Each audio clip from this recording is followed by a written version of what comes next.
Sun Tzu entra a un bar de Kherson.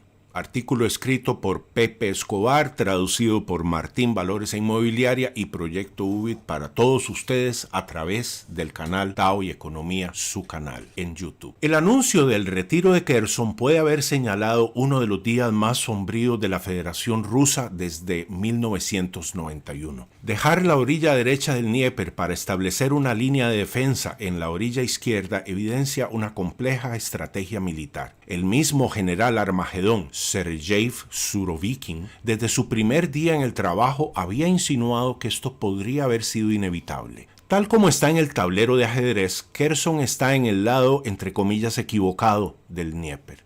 Todos los residentes de Kherson Oblast, 115,000 personas en total, que querían ser reubicados en latitudes más seguras, han sido evacuados de la orilla derecha. El general Armagedón sabía que eso era inevitable por varias razones. No se realizó ninguna movilización después de que la operación militar especial inicial en Kherson fallara.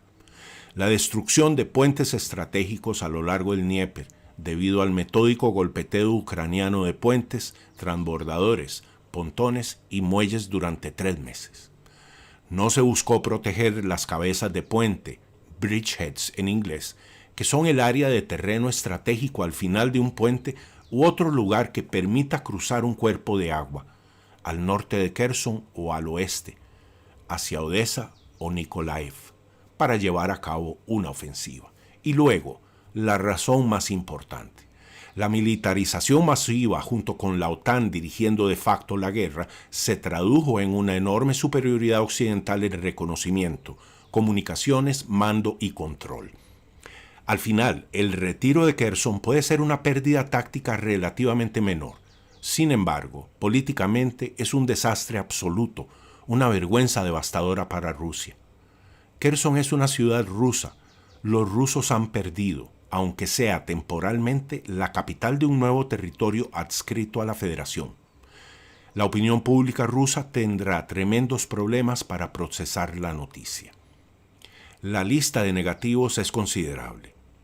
Las fuerzas de Kiev aseguran su flanco y pueden liberar fuerzas para ir contra Donbass.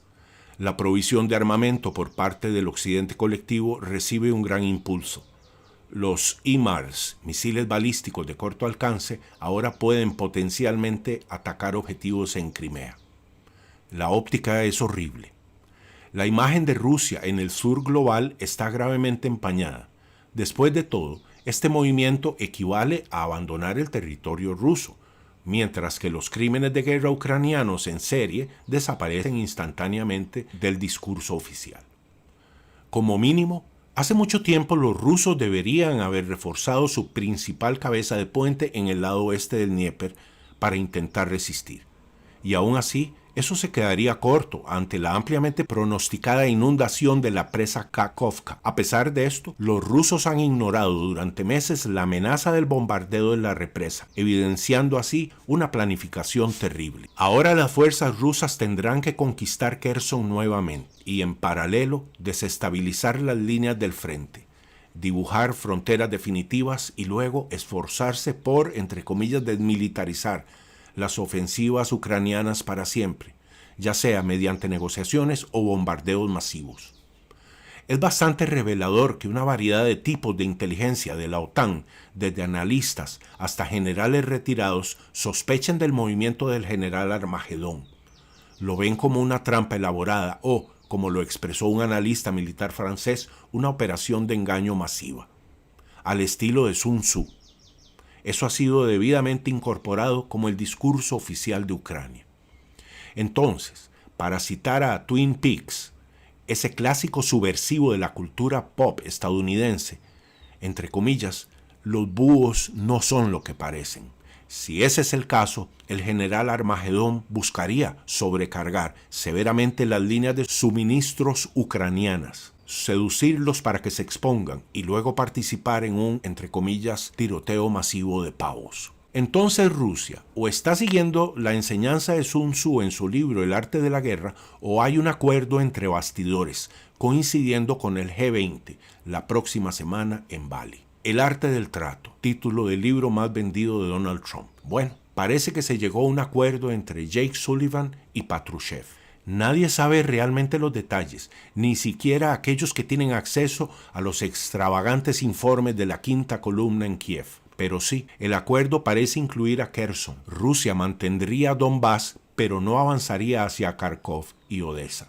Y la expansión de la OTAN quedaría definitivamente congelada, una oferta minimalista. Eso explicaría por qué Patrushev pudo abordar un avión a Teherán simultáneamente con el anuncio del retiro de Kherson y ocuparse, bastante relajado, de asuntos de asociación estratégica muy importantes con Ali Shamkhani, secretario del Consejo Supremo de Seguridad Nacional de Irán. El acuerdo también puede haber sido el secreto incorporado en el anuncio de María Kharkova de que, abro comillas, estamos listos para las negociaciones. Los rusos abandonarán la orilla del río Dnieper en una retirada militar controlada. Eso no sería posible sin negociaciones dirigidas de militar a militar. Estas negociaciones por debajo de la mesa han estado ocurriendo durante semanas. El mensajero es Arabia Saudita. El objetivo de Estados Unidos a corto plazo sería lograr una especie de acuerdo Minsk III con Estambul, Riyadh adjunta. Nadie le presta la más mínima atención al payaso de la coca Zelensky. Sullivan fue a Kiev para presentar una especie de hecho consumado. El Dnieper será, en tesis, la primera línea resuelta y negociada. Kiev tendría que soportar una línea congelada de contacto en Zaporizhzhia, Donetsk y Lugansk, y Kiev recibiría electricidad de Zaporizhzhia, por lo que dejaría de bombardear su infraestructura. Estados Unidos obtendría un préstamo de 50.000 millones, más parte de los activos rusos confiscados, es decir, robados, para, entre comillas, reconstruir Ucrania. Kiev recibiría modernos sistemas de defensa aérea. No hay duda de que Moscú no estará de acuerdo con ninguna de estas disposiciones. Es necesario tomar en cuenta que todo esto coincide con el resultado de las elecciones estadounidenses, donde los demócratas no perdieron exactamente. Mientras tanto, Rusia está acumulando más y más ganancias en la batalla por Bakhmut. No hay ilusiones en absoluto en Moscú de que este cripto Minsk III sería respetado por el imperio, entre comillas, incapaz de cumplir acuerdos. Jake Sullivan es un abogado de 45 años sin antecedentes estratégicos y experiencia equivalente a hacer campaña a favor de Hillary Clinton. Patrushev puede comérselo para el desayuno, el almuerzo, la cena y la merienda nocturna y vagamente, entre comillas, estar de acuerdo con cualquier cosa. Entonces, ¿por qué los estadounidenses están desesperados por ofrecer un trato? Debido a que pueden sentir quizá que el próximo movimiento ruso, con la llegada del general Invierno, debería ser capaz de ganar la guerra de manera concluyente en los términos de Moscú. Eso incluiría cerrar de golpe la frontera polaca mediante un largo movimiento de flecha desde Bielorrusia hacia abajo. Con las líneas de suministro de armas cortadas, el destino de Kiev está sellado.